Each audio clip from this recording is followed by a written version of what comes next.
তোমরা যারা আজকে রেজাল্টটা অ্যাচিভ করছো, ইউ গাইজ নো যে এটা কিন্তু সহজ না করাটা। মেবি বিগত 17 বছর একটু সহজ ছিল, বাট এবার কিন্তু সহজ ছিল না। But you guys did it. So once again congratulations. সবাই তাদের জন্য জোর একটা করতালি। শিক্ষা একটি জাতির মেরুদণ্ড, বা তার থেকে বড় হচ্ছে সুশিক্ষা।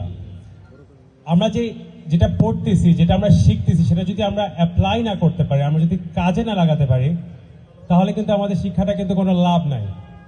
আমরা শিখলাম, বাট আমরা স্কুল থেকে বের হয়ে আমরা আমাদের ম্যানার্স, আমাদের শিক্ষাটা যদি আমরা ওখানেই রেখে আসি, তাহলে কিন্তু আমরা সমাজকে গড়ে তুলতে পারবো না।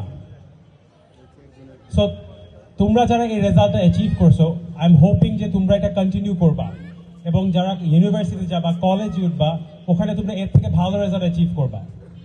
শুধু বাংলাদেশে না, সারা বিশ্বে। আমরা যদি এটা করতে পারি, আমি জানি, আমরা জানি যে আমাদের দেশে সেই ট্যালেন্টটা আছে, বা তাদেরকে একটু নার্চার করতে হবে।